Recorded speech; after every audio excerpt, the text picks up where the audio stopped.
All right, the Israel government is holding a press briefing at this point. Let's listen in. Is open. We want to receive another additional 50 hostages beyond tonight on our way to bringing everyone home. And as soon as that framework expires, Israel will continue with full force towards those three objectives: eliminating Hamas, making sure the Gaza Strip can never be a security threat to Israel, and releasing all the hostages. It is, of course, Israel's military pressure that has brought Hamas to bear to agree to release those hostages. We've had it begging for a breather because it's been clobbered over the last month, and that pressure will continue until we get everyone home. And then beyond, to continue to remove Hamas from power. Can you please repeat the number of how many hostages are still in Gaza? At the moment, we're talking about approximately 184 hostages from the October 7th massacre. But I'll remind you, we still have missing persons as well. Question from Adam Bellos. You can unmute yourself.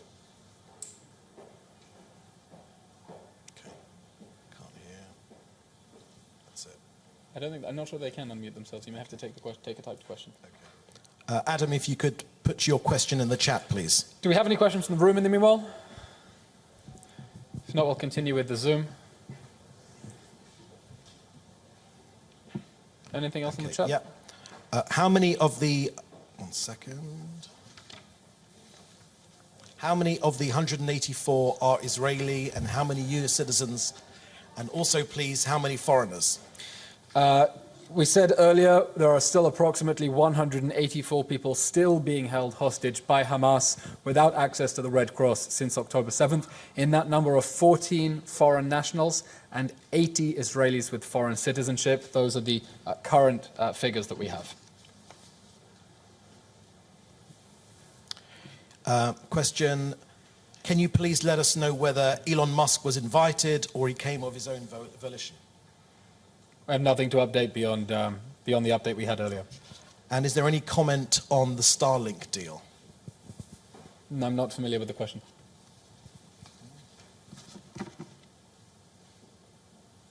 Okay, from Gwen Ackerman. So the issue is that Israel still doesn't have Hamas's agreement for an extension, or that although it has voiced that it wants an extension, it hasn't met conditions?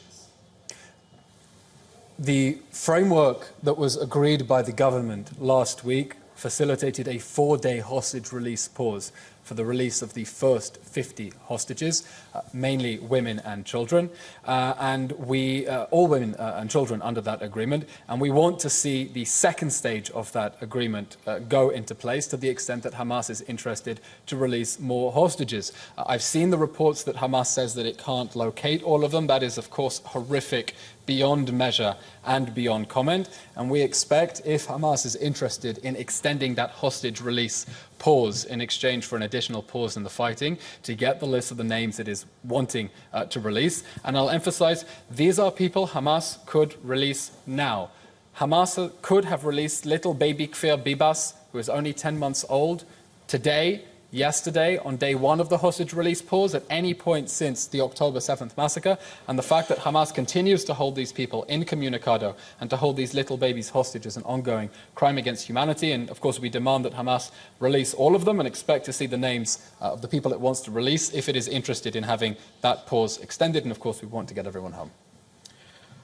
Question from KRM News. How many will be released today?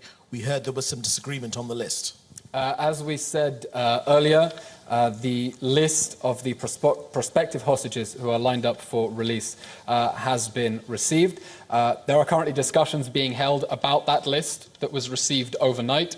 The information is being evaluated. When we have additional information, we will, of course, provide that in due course. And, of course, we'll provide those names once they are safely back in Israeli territory. Question from Adam Bellos. Is there any comment on the new video from Fatah claiming to be involved in the October the 7th massacre? I'm not familiar with the footage that Mr. Bellos is referring to. Okay. Shoshana Solomon asks, how many of the hostages are American and dual Israeli Americans, please? I don't want to throw out a number just off wing off a number, so I'll circle back to you. Abigail Edan is a joint US-Israeli citizen, as far as I'm aware. The first, but I don't want to commit on that, so we will get back to you. Great, that's all. Okay, that's all. Thank you, everyone. Keep safe. Thank you.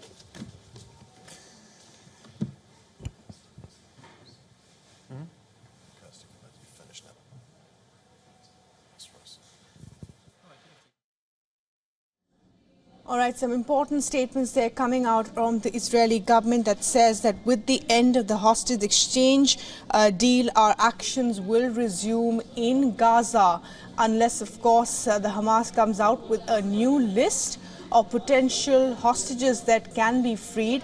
The spokesperson there continuing to also say that we want to see more babies and women being released. There can be a pause in this fight going forward as well, but all of that depends on what Hamas does next as far as the hostages are concerned, but also significantly saying that the Hamas was brought to this negotiation to release 50 hostages only because of all the military pressure that we mounted on them in Gaza, and therefore that will continue going forward as well.